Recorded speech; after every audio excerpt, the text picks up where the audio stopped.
Hey guys, ഇന്ന് വളരെ informative ആയിട്ടുള്ള വീഡിയോ ആയിട്ടാണ് ഞങ്ങൾ വന്നിട്ടുള്ളത്. ഞാൻ ഒരുപാട് ആൾക്കാർ ചോദിക്കുന്ന കേട്ടിട്ടുണ്ട്, എങ്ങനെയാണ് നമ്മുടെ ഈ ഐഫോണിൽ നിന്നിട്ട് പിന്നെ വീഡിയോസ്, ഇമേജസ്, അതുപോലെ തന്നെ ഫയൽസ് ഒക്കെ നമ്മുടെ വിൻഡോസ് പി സിയിലേക്ക് ട്രാൻസ്ഫർ ചെയ്യാന്നുള്ളത്.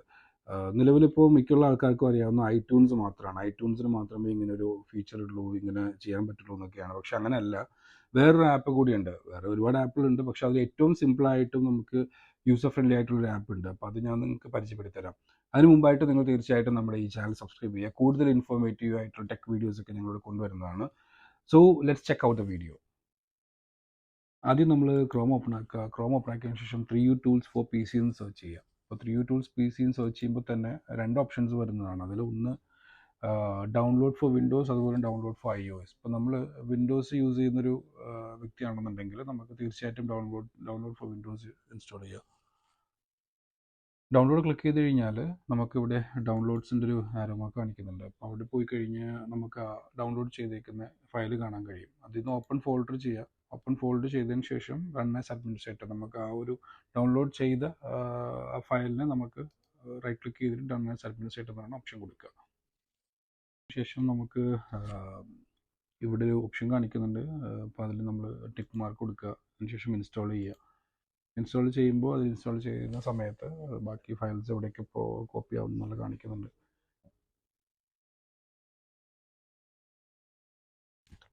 വളരെ പെട്ടെന്ന് തന്നെ ഇൻസ്റ്റാൾ ആയിട്ടുണ്ട്. അതിനുശേഷം നമുക്ക് ലോഞ്ച് ചെയ്യുക. ലോഞ്ച് ചെയ്യുമ്പോൾ നമുക്കിവിടെ ആപ്പ് ഓപ്പൺ ആയിരിക്കുന്നത് കാണാൻ കഴിയും. എന്നിട്ട് നമുക്ക് ഡെസ്ക്ടോപ്പ് പോയി കഴിഞ്ഞാൽ നമ്മുടെ 3U ടൂൾസ് ഇൻസ്റ്റാൾ ആയി കിടക്കുന്നത് നമുക്ക് കാണാൻ കഴിയും. അത് ഓപ്പൺ ആക്കുക. ഓപ്പൺ ആക്കുമ്പോൾ വരുന്ന ഓപ്ഷൻസ് ഒക്കെ ക്ലിക്ക് ചെയ്തതിന് ശേഷം നമുക്കിവിടെ കാണിക്കുന്നുണ്ട് iDevice, apps, RT, smart flash, tool box, free game. ഇത് നമുക്ക് ഇത് ഓപ്പൺ ആയി കഴിഞ്ഞതിന് ശേഷം നമുക്ക് നമ്മുടെ ഐഫോൺ കണക്ട് ചെയ്യാം. ഇപ്പോൾ ഞാൻ എൻ്റെ ഐഫോൺ കണക്ട് ചെയ്യാൻ പോവുകയാണ്. അപ്പോൾ നിങ്ങൾക്ക് ഇവിടെ കാണാൻ കഴിയും എൻ്റെ ഡിവൈസിനോട് കാണിക്കുന്നത്. ഞാനിപ്പോൾ കണക്ട് ചെയ്തിട്ടുണ്ട്. അപ്പോൾ അതിലൊരു കാണിക്കുന്നത് എന്താണെന്ന് വെച്ച് കഴിഞ്ഞാൽ, ഓക്കെ, ഇതിപ്പോൾ കണക്ഷൻ സ്റ്റേബിൾ ആയിരിക്കണം. അപ്പം സ്റ്റേബിൾ അല്ലാന്നുണ്ടെങ്കിൽ ഇതൊക്കെ ചെക്ക് ചെയ്യാനായിട്ട് പറയുന്നത്. എനിവേ നമുക്കിപ്പോൾ സ്റ്റേബിളാണ്. സോ ഞാൻ ഓക്കെ കൊടുത്തിട്ടുണ്ട്.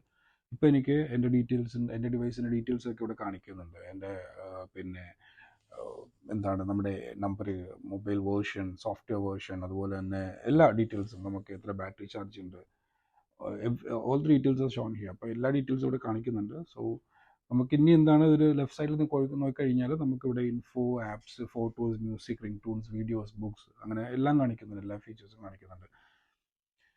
ഇതിൽ ഫോട്ടോസാണ്. ഇപ്പോൾ എനിക്ക് ഫോട്ടോസ് ട്രാൻസ്ഫർ ചെയ്യണമെന്നുണ്ടെങ്കിൽ എനിക്ക് ഫോട്ടോസ് ക്ലിക്ക് ചെയ്ത് കഴിഞ്ഞാൽ എൻ്റെ ഫോട്ടോസ് എല്ലാം ഇവിടെ ലോഡ് ആവുന്നത്. എൻ്റെ ഗാലറിയിലുള്ള എല്ലാ ഇമേജസും ഇവിടെ ലോഡ് ആവും. അപ്പോൾ അതിൽ നമുക്ക് ലോഡ് ആവുന്നതേ ഉള്ളൂ. കാണിക്കാം.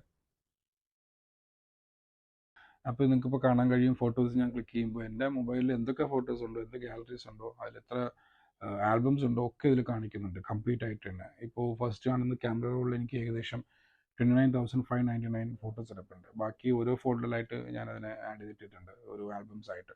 ഇപ്പോൾ എനിക്ക് ഫോർ എക്സാമ്പിൾ എനിക്ക് ഈ ഒരു ഫോൾഡർ, ഇപ്പോൾ ആനിമേറ്റഡ് എന്ന് പറയുന്ന ഫോൾഡർ എനിക്കിപ്പോൾ എക്സ്പോർട്ട് ചെയ്യണമെന്നുണ്ടെങ്കിൽ എനിക്ക് ഈ റൈറ്റ് ക്ലിക്ക് ആ ഒരു ഫോൾഡർ സെലക്ട് ചെയ്തതിന് ശേഷം റൈറ്റ് ക്ലിക്ക് ചെയ്യുക. റൈറ്റ് ക്ലിക്ക് ചെയ്യുമ്പോൾ എക്സ്പോർട്ട് എന്ന് പറഞ്ഞിട്ട് ഓപ്ഷൻ ഉണ്ടാവും. ഞാനത് എക്സ്പോർട്ട് കൊടുത്തു കഴിഞ്ഞാൽ എനിക്ക് ചൂസ് ചെയ്യാൻ പറ്റും എവിടേക്കാണ് എനിക്ക് എക്സ്പോർട്ട് ചെയ്യാനുള്ളത്.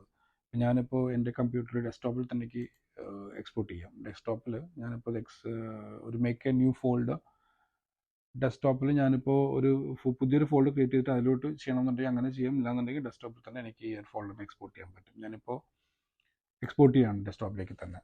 അപ്പോൾ 6 ഫോട്ടോസ് എക്സ്പോർട്ട് സക്സീഡഡ്. ഓക്കെ, അപ്പോൾ ഞാനത് ക്ലിക്ക് ചെയ്തു, ഓക്കെ എടുത്ത് ഞാൻ മിനിമൈസ് ചെയ്തിട്ട് ഇപ്പോൾ എനിക്ക് വേണമെന്നുണ്ടെങ്കിൽ അവിടെ ഡെസ്ക്ടോപ്പിൽ കാണാൻ കഴിയും ഞാൻ ആ എക്സ്പോർട്ട് ചെയ്തേക്കുന്ന ഫോൾഡർ. സോ ഇത് വളരെ സിമ്പിളാണ്. തീർച്ചയായിട്ടും നിങ്ങളിത് ട്രൈ ചെയ്ത് നോക്കുക. ആർക്കെങ്കിലും ഇപ്പോൾ എന്തെങ്കിലും ബുദ്ധിമുട്ടുണ്ട്, ഫയൽസ് അല്ലെങ്കിൽ ഫോട്ടോസ് ട്രാൻസ്ഫർ ചെയ്യാൻ ബുദ്ധിമുട്ടുണ്ടെന്നുണ്ടെങ്കിൽ തീർച്ചയായിട്ടും നിങ്ങൾക്ക് ഈ ഒരു ആപ്പ് ട്രൈ ചെയ്ത് നോക്കാവുന്നതാണ്. ഐട്യൂൺസിനേക്കാളും വളരെ എളുപ്പമാണ് നമുക്ക്. So stay tune guys. നമുക്ക് നമ്മുടെ ചാനൽ സബ്സ്ക്രൈബ് ചെയ്യുക, ഷെയർ ചെയ്യുക. ഇത് വളരെ ഇൻഫോർമേറ്റീവ് ആയിട്ടുള്ള വീഡിയോസ് ആയിട്ട് നിങ്ങൾക്ക് തോന്നിയിട്ടുണ്ടെങ്കിൽ തീർച്ചയായിട്ടും ഇത് ഷെയർ ചെയ്യാൻ നിങ്ങൾ ശ്രമിക്കണം. കൂടുതൽ ആൾക്കാരിലേക്ക് നമുക്ക് എത്തിക്കാൻ കഴിയും. ഒരുപാട് ആൾക്കാർ, ഇപ്പോൾ നമുക്കറിയാവുന്നതാണ്, ഈ ഒരു ഫയൽ ട്രാൻസ്ഫർ ഒക്കെ ചെയ്യാൻ വേണ്ടിയിട്ട് ഒരുപാട് ബുദ്ധിമുട്ടുന്ന ആൾക്കാരുണ്ട്. മിക്കുള്ള ആൾക്കാർ മാക് ഒക്കെ ഉണ്ടെന്നുണ്ടെങ്കിൽ നമുക്ക് വളരെ എളുപ്പത്തിൽ ചെയ്യാൻ പറ്റും. പക്ഷേ വിൻഡോസ് യൂസ് ചെയ്യുന്ന ആൾക്കാർക്ക് ഇത് വളരെ ബുദ്ധിമുട്ടാണ്. സോ നിങ്ങൾ മാക്സിമം ഇത് ഷെയർ ചെയ്യുക. നമ്മുടെ ചാനൽ സബ്സ്ക്രൈബ് ചെയ്യുക. നമുക്ക് ഇൻസ്റ്റാഗ്രാമിലുണ്ട്, അതുപോലെ യൂട്യൂബിലുണ്ട്. സോ ഇതൊക്കെ നിങ്ങൾ സബ്സ്ക്രൈബ് ചെയ്ത് വെച്ചേക്കുക. Anyway, thank you guys, thanks for watching. കൂടുതൽ ഇൻഫോർമേറ്റീവ് വീഡിയോസുമായിട്ട് ഞങ്ങൾ വരുന്നതാണ്. Thank you.